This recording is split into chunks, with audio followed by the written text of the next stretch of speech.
अस्सलाम वालेकुम नाज़रीन, आप देख रहे हैं न्यूज़ टॉक। मैं हूं यशमीन जमाल। आम इंतखाबात में किसी जमात के पास सादा अक्सरियत ना होने के बायस सियासी जमातें हुकूमत साजी के लिए जोड़ तोड़ में मसरूफ हैं। हुकूमत साजी के लिए एक दूसरे से राब्ते के साथ साथ सियासी जमातों के सेंट्रल एग्जीक्यूटिव कमेटियों ने भी इजलास जो है वो किए हैं, जिनमें सियासी इत्तेहाद में शामिल होने या ना होने के फैसले के अलावा इत्तेहादी हुकूमत के खदोखाल भी ज़ेर बहस है। खैबर पख्तूनख्वा में वाज़ेह बरतरी के बाद पाकिस्तान तहरीक इंसाफ की जानिब से आज वज़ीर आला खैबर पख्तूनख्वा का नाम भी सामने आ गया और बानी PTI इमरान खान ने अपने पुराने और वफादार साथी अली अमीन गंडापुर को बतौर वज़ीर आला नामजद कर दिया है। इसके साथ साथ खैबर पख्तूनख्वा की असेंबली में मखसूस नशिस्तों के हसूल के लिए तहरीक इंसाफ का जमात इस्लामी से इत्तेहाद का ऐलान सामने आया है, जबकि विफाक और पंजाब में मजलिस वहदतुल मुस्लिमीन यानी MWM के साथ इत्तेहाद का फैसला भी सामने आया है। सेंटर में और पंजाब में हम MWM के साथ कोalition बनाएंगे, सेंटर और पंजाब में, और KP में रिजर्व सीट्स के लिए हम जमात इस्लामी के साथ कोalition बनाएंगे। जी, तहरीक इंसाफ के इस फैसले को मद्देनजर रखते हुए पीपल्स पार्टी की जानिब से भी बड़ा फैसला सामने आ गया। पीपल्स पार्टी के चेयरमैन बिलावल भुट्टो ने CEC की मीटिंग खत्म होने के बाद मीडिया से गुफ्तगू करते हुए इस बात का इजहार किया कि तहरीक इंसाफ की जानिब से पीपल्स पार्टी के साथ ना बैठने के ऐलान ने यह बात वाज़ेह कर दी है कि तहरीक इंसाफ और पीपल्स पार्टी में बातचीत नहीं हो सकती। साथ ही बिलावल भुट्टो ने वज़ारत उज़्मा के मनसब के लिए बतौर उम्मीदवार दस्तबरदार होते हुए मुस्लिम लीग नून के उम्मीदवार की हिमायत का ऐलान भी किया। We're not in a position to join the federal government ourselves, nor would we be interested in taking ministries in such a setup.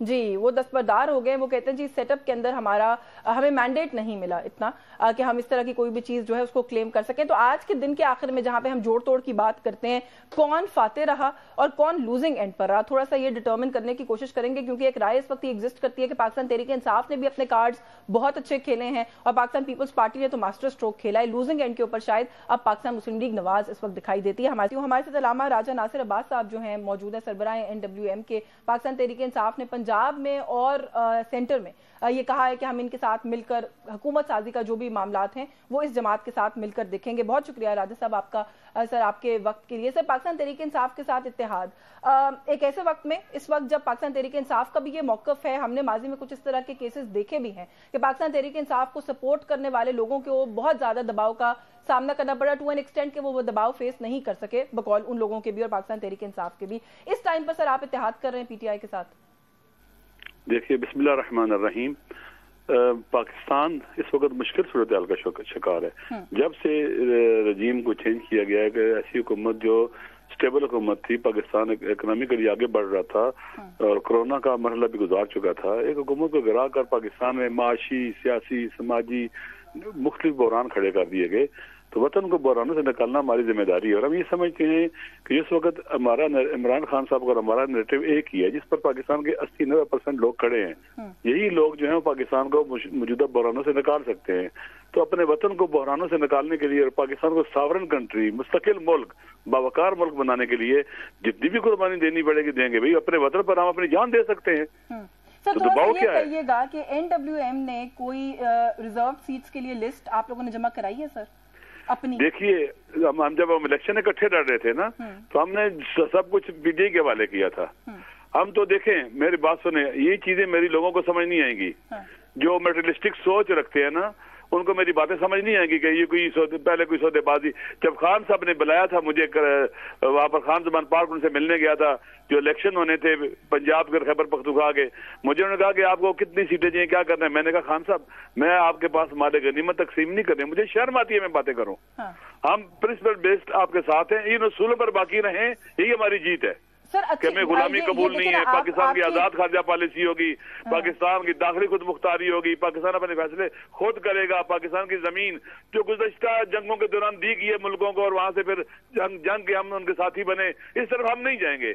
यही हमारा मुल्क है, इसी रास्ते पे चल के पाकिस्तान तरक्की करेगा। सर आपकी तो क्लैरिटी पाकिस्तान है, की तरक्की सबसे बड़ा हमारा मकसद आपकी है। जो थॉट है उसमें क्लैरिटी है, वो काबिल सताइश बात है, लेकिन मैं एक चीज अंडरस्टैंड करने के लिए सवाल कर रही हूँ। कुछ लोगों की इस वक्त ये राय है कि आप लोगों ने शायद कोई प्रॉपर अपनी लिस्ट नहीं जमा करवाई हुई है रिजर्व सीट्स की, शायद गालिबन आप लोगों ने इतने कैंडिडेट्स भी फील्ड नहीं किए थे, शायद वो एक वजह फैक्टर है। तो उस लोगों की राय है कि टेक्निकलिटी ऐसी एक इन्वॉल्व है कि शायद आप लोगों के साथ मिलकर ये अपना कोटा ना ले सकें रिजर्व सीट्स का। देखिए, मेरी पहली बात यह मेरी बेटी कि पाकिस्तान के अंदर कानून की हुक्मरानी होनी चाहिए, आइन की हुक्मरानी होनी चाहिए। जो पाकिस्तान के अंदर इलेक्शन एक्ट था उसके अंदर ये कहीं नहीं लिखा हुआ कि आप पहले नाम देंगे बाद में। पहले भी 2018 में फिर पार्टी पीटीआई ने इलेक्शन लड़ा तो उन्होंने नाम नहीं दिए थे, बाद में ले लिए गए और उनको कबूल कर लिया गया। लेकिन 2024 के जो इलेक्शन के हवाले से रूल्स एंड रेगुलेशन बनाए गए, ये खिलाफ आइन बनाए गए और जो इलेक्शन एक्ट था उसके बरखिलाफ बनाए गए। और इलेक्शन एक्ट कमीशन के कवानीन पर फोकियत एक्ट को हासिल है, उसके मुताबिक हासिल होने चाहिए।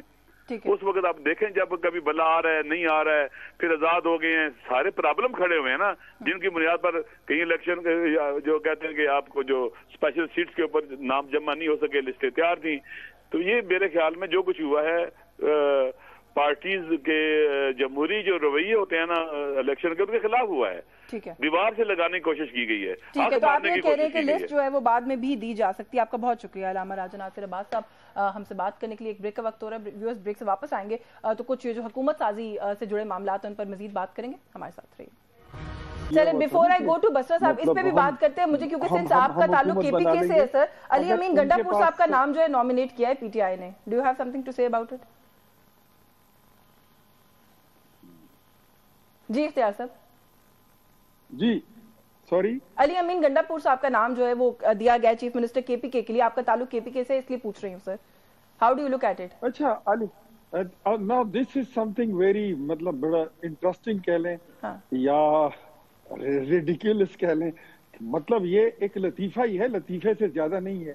अली अमीन गंडापुर उस बंदे की अपनी क्रेडिबिलिटी क्या है, इसके अलावा कि मतलब वो उसकी जो वजह शोहरत है वो एक शहद की बोतल या उनकी गाड़ी इलेक्टेड मेंबर हैं सर वो इस वक्त पार्लियामेंट के पार्टी। ठीक है, नहीं ठीक है, वो एक अलग बात है। वो इसके साथ साथ सानेहा 9 मई के किरदार में भी शामिल हैं और वो मफरूर भी हैं इस वक्त। ये भी आप जहन में रखिए। आपने कहा कि ये जो फैसला है ये लतीफे से कम नहीं है। बसर साहब को गुफ्तगू में शामिल कर। जब वो कश्मीर कमेटी के चेयरमैन थे, वहां पे उनकी क्या परफॉर्मेंस थी और कुलभूषण के बारे में उन्होंने क्या कहा था, वो सारा कुछ ऑन रिकॉर्ड है। चले, आपने वैसे 9 मई का हवाला दिया, 24 मुकदमात थे आई थिंक गंडापुर साहब पे, सभी में उनको जमानत मिल गई है, तो मेरा ख्याल है वो वाला एलिमेंट जो है वो अब नहीं है। बसर साहब सर, और भी बहुत सारी बातें, लेकिन पहले इस पे जरा कमेंट कर दीजिए, क्योंकि ये सुबह से मैं देख रही हूँ सोशल मीडिया पे भी बड़ा ये डिसीजन क्वेश्चन हो रहा है। बात ये है कि बातें वो कर रहे हैं जो काउंसलर मुंतखब नहीं हो सकते। क्या इनके साथ बना है केपी के अंदर या पूरे पाकिस्तान के अंदर? पल्ले नहीं तेला तो कर दी फिर दी मेला। ये इलेक्शन है, फ्रॉड और जुल्लू इलेक्शन के जरिए आप हमारा मैंडेट छीन के आप कह रहे हैं कि हमारी सिटी मिली है। बाकी रही अमीन गंडापुर साहब की बात, मेरे ख्याल में खान साहब से ज्यादा किसको पता है कि दूध पीने वाला कौन है और खून देने वाला कौन है? कौन है जो खान साहब के साथ बुरे वक्त में खड़ा हुआ है?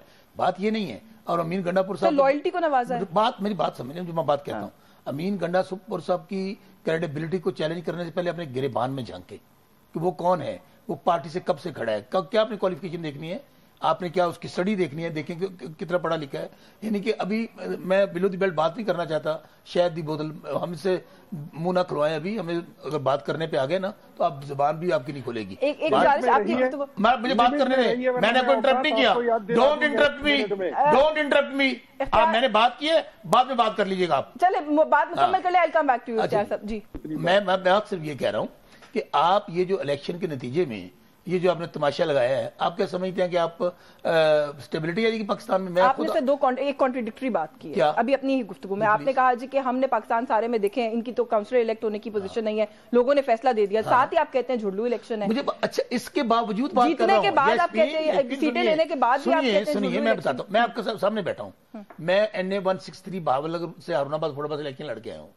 मेरे मुकाबले में इजाजुल हक जिसने 58,000 वोट लिए, मेरा 98,000 वोट है, उसको नोटिफाई कर दिया गया है। आज मैं इलेक्शन कमीशन तो जहां आप हारे हैं वहां झुल्लू है। बात तो समझ ले, हारे है ही नहीं है। इमरान खान पाकिस्तान है, यशफीन केपीके में रिगिंग नहीं। मेरी बात सुन ले, आपको बात बताऊं, मैं फिर आपको बताने लगा हूं।